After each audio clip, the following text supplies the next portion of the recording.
The second part of the approaches to the study of economics is that of macroeconomics. Now let's see what is macroeconomics and what are those issues that we study in macroeconomics and how is it different from microeconomics. So let's go further, and we will use the PowerPoint slides like how I did earlier, and you can make use of these points for your reference. I hope you have liked the earlier session, and you will share it with your friends and subscribe to the channel.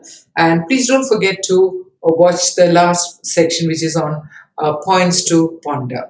So let me go to the PowerPoint slides.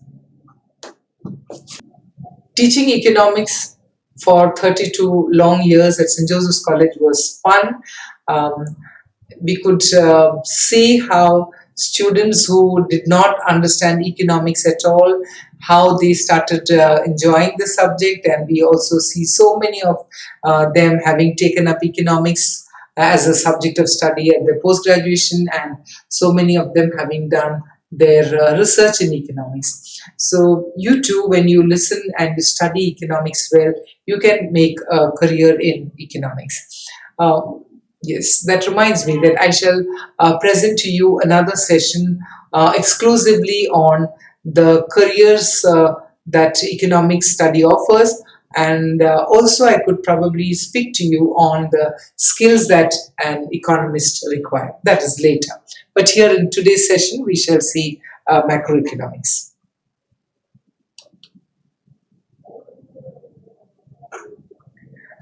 When did this macroeconomic study itself start? And I always like to highlight to students that there's a long history of whatever we study. Without studying history, when we try to analyze the present situation, we are always at a loss because we know something very incomplete, something which is just located in this time. And as a student of economics, when you will be involved at some time in taking economic decisions or policy implications, never forget to see how the same economic idea was used earlier during a different government, by a different country, by an international organization. So it's very important for us to study the history of that particular subject. Now, when you see this, David Hume 1752, and you may think that macroeconomics is a present subject, but it's so old, and it is old because those ideas, what they had in mind, has been developed, has been structured better, has been added. A lot of ideas have been added to the old ones, and that is how the present situation is what we are studying. So David Hume 1752, essays, morals, political and literary, he explained a relationship between price level and output. Then Nat Wixell also wrote something on interest and prices. That was in 1898. I also find that Irving Fisher 1911 in The Purchasing Power of Money postulated the quantity theory of money, which we will study later, very famously called the quantity theory of Fisher's equation of money. And then we also find that there was a time this economists considered money as neutral. Money does not play any role in prices or employment or anything. It is only like a whale. It is only a lubricating force. So that was another idea that economists held about money. And then we also read about William Stanley Jevons and Clement Juglar and Michel. Now, these were economists who understood that economics are not always stable. There are turbulences in economics, and it is worth understanding what causes these turbulences or instability in the economic field, and how can we understand them and correct them. So this is the very brief history to the writers before what we need to go ahead with. Now, I just explained to you in the first part of microeconomics that the classical schools believe that economic system is an automatic system.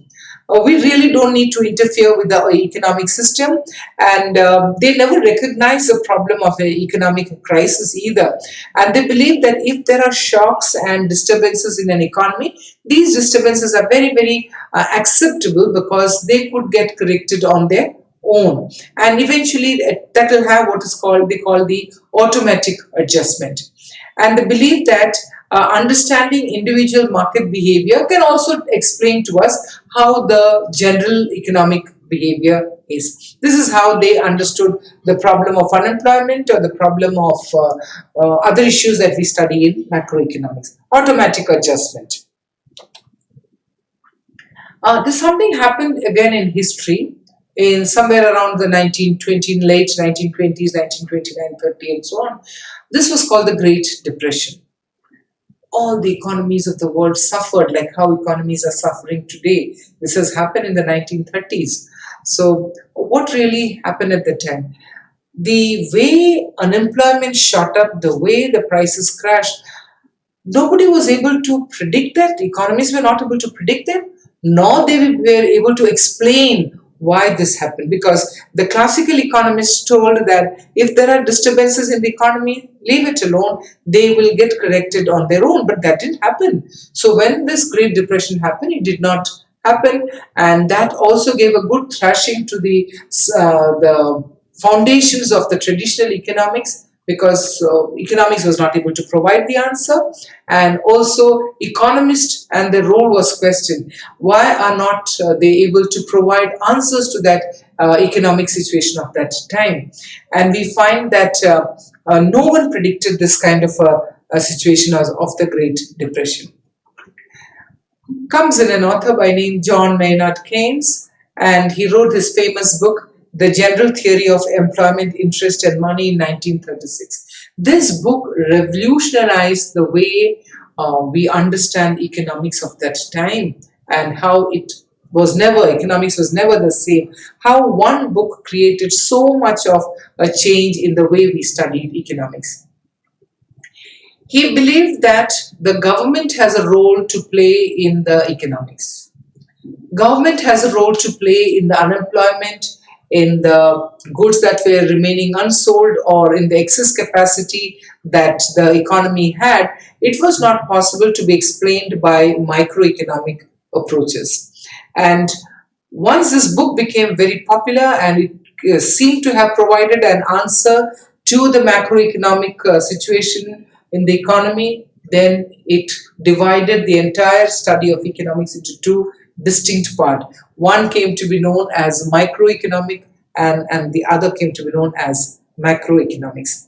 And Jan Tinbergen and Ragnar Frisch, what they did was they included mathematical and diagrammatic representation into understanding macroeconomics. And they also, Jan Tinbergen is also known as the father of econometrics. So they started econometric modeling. They moved further away from mathematics into using mathematics, economics, and statistics to call them as econometrics. So that is another branch of study that you will see as you go by.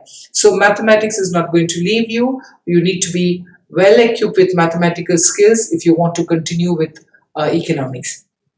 And more interestingly, what happened after that was economists of the world also started categorizing themselves into two kinds. One was somebody who would practice macroeconomic approaches to the study, and the other would be using microeconomics as their preferred branch of study. So this terminology of macroeconomics along with microeconomics was suggested by Nobel laureate Ragnar Frisch, and the word was microdynamics and macrodynamics, later replaced by the words macroeconomics and microeconomics, and the word is macros and micros. So those are words that are typically taught there, but these are the ideas that were contained in those words. So yeah. Now macroeconomics was overshadowed by the aggregate problem. So by this time what happened was Microeconomics could not solve any of the problem that happened during the late 20s and early 30s. And therefore, the whole idea of individual study or parts of study of a car or parts of the study of the forest, that approach did not solve any of the situation that happened. And therefore, this position was that of great unemployment. It was a point of low prices and excess capacity. This totally needed a different approach. And government need was also felt that government must interfere in economic activities. Unlike what Smith suggested, government need not interfere in economic activities. Here came a position that government needs to interfere in economic activities. And conventionally, the macroeconomics is studied into two parts. One is called the short-term macroeconomics, where we study the departure from equilibrium, or we study disequilibrium in the short run. So, a period of 6 months, 3 months to 6 months, what can happen to prices or what can happen to interest rates. So, when we study that, we call it as a short run macroeconomics. And the long run macroeconomics also is known as growth economics. You will study that as another subject by itself, where we study how economies grow over time. Now, what are those major macroeconomic issues that we study here? We are typically going to study how all the economic entities of the nation interact with each other, though it appears that they are all not connected at all. So the producer of wheat in Punjab does not know that we are consuming bread in Bangalore. So these kind of extraordinary relationships are established when we study macroeconomics, which a microeconomist will not be entering into their analysis. Now, they are concerned with aggregates and they are concerned with totals. How does the aggregate economy work? Now, how do we capture this aggregate economy? How do we know how the entire nation is working? And how do we get this big picture of the economy? Right now, I'm sure that you are hearing that economy is in a slowdown, economy is not functioning up to its capacity, or that there's a large number of people who are unemployed. These kind of scenarios are the ones that macroeconomic studies. So when we look into this aggregation, we aggregate study, we value all the goods and services and we come to a common indicator. It is very difficult otherwise to study because we cannot study individual prices. We are studying the aggregate of all prices. To do that, what we have the most important variable is called as the national income. So we use national income figures, and these are estimated figures, but we use these numbers to tell us whether the economy is making a progress or the economy is showing a slowdown. And if these numbers are varying, then we can see what government needs to do to correct the situation and bring in stability. So this is something that you can read in newspapers, in news that you are getting through. You will find these kind of matters discussed because these are an aggregation of the individual behaviors of different sectors of the economy. And it is considered, unlike microeconomics, where the examples are much from our day-to-day lives of consuming something or employing something or spending somewhere. Now, macroeconomics doesn't give those kind of examples. It is actually a little more obscure or a little spread out in terms of ideas, and sometimes it is considered to be more difficult to understand. And it is important to know that these are two different ways of studying. So macroeconomists would be studying the growth economics of a country. They would be interested in how economies grow over time and so on. Let me now take you to this schematic flow of ideas on what we study in macroeconomics. It studies the theory of income and employment. What creates employment opportunities for people, and because of these employment opportunities, how do people get their incomes, and what happens to this income? How do we study how they spend? So we have this theory of consumption, then you have this theory of investment, and try and understand that how this theory of, not about an individual theory of consumer investment or consumer saving. It is about the aggregate behavior of consumers as saving, as producers, as investors, governments as investors. And then when these two are in balance or they are working very well, then we come to understand that the economy is stable. But not always all economies are stable. Market forces disturb them, and when market forces disturb them, we have another subject of study called the theory of business cycles or trade cycles, and we understand why economies have those upswings and downswings, and how do they get corrected, and what kind of theories explain those movements. Then we also have the theory of general price level. We are not studying individual prices of bread or wheat or cloth. Here we are studying the general price level. We are finding out the aggregation of prices. It would mean with a given income, if we had gone earlier to the market, how many units of a commodity we would get. With the same amount of money, if we went to the market today, how many units of the same commodity we would get. So these kind of studies, when we do general price aggregative studies, we put them under the category of price levels, and they result in words like study of inflation or study of a recession that is popularly used. Then we study the theory of economic growth. As I told you, we would like to know what can promote economic growth. How do economies increase their national income?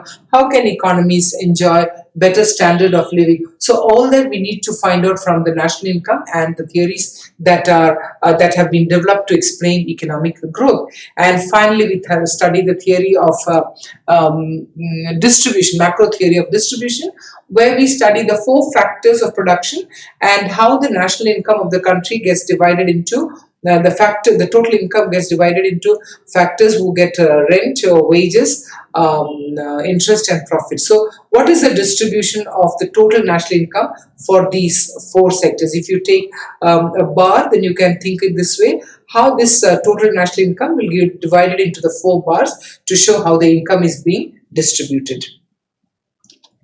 And macroeconomic questions can be: what determines the general price level and the rate of inflation? What determines income? What determines the output of an economy? It also will determine how many people are unemployed at this current time. What methods can be adopted by the government to increase employment opportunities for people? And we can also see how the government takes policies relating to finances, to the interest rate, to the money supply to combat inflation, or how the government can influence the inflation, employment, prices through the changes in the government expenditure, government taxes, or government's borrowing. Now, these are all large issues. They are not micro. Now you can understand how it is different from microeconomic analysis. We never explain these kind of words in microeconomics. So now these are the words that you use in macroeconomics, and you will see how government uses its monetary policy. That means using money supply, increasing money supply, decreasing money supply, changing the interest rate. How will all these things influence the way production, consumption, employment opportunities take place in the country? Also budgetary policy, like I just explained to you about taxes and so on, and how these will affect the various economic variables. Now, can the government combat inflation? Can it do something to reduce unemployment? And can it do something to ward off recession? Yes, it can. So that kind of understanding of the economy, these are the larger subjects that we study in macroeconomics. Now, one very important question is there a relationship between macro and microeconomics? Are they related, or are they totally away from each other? So, Paul Samuelson makes a very interesting comment here. There is no real opposition between micro and macroeconomics. Both are absolutely vital. You are less than half educated if you understand the one and without by being ignorant of the other. So as a good economist that you propose to be in future, you need to have good grounding in microeconomics and good macroeconomics, and we need to participate. You need to understand how all these economic participants behave and how they behave. So you need to understand microeconomics first. So this resulted, Keynes came for a lot of criticism, and then there were followers of Keynes who believed that microeconomics can be integrated into macroeconomics, and that laid the convention of teaching this interdependence between micro and macro, and it is called the micro foundations for macroeconomics. So we study the microeconomic behavior of all these individual units, but we also apply them to understand macroeconomic behavior.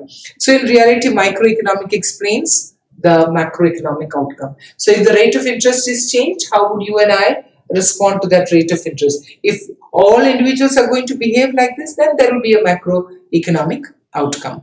And valid economic analysis must begin with microeconomic analysis, is what we understand today. Now, I gave you the problem of the polluted lake, and I asked you to understand the lake from a micro perspective. And today, the same lake, you can study the lake. Can you understand the macroeconomic situations that lead to the lake? Now, I'm not asking you macro in terms of the national issue, probably in the regional area or other issue, macroeconomic changes that have taken place. Will they in any way affect the lake? So you can try understanding these terms from there. They are not related to the subject that we did, but you can apply the micro and macro concept to understanding the pollution of a lake. So thank you very much. The next session I shall present to you the basic economic problems. Thank you.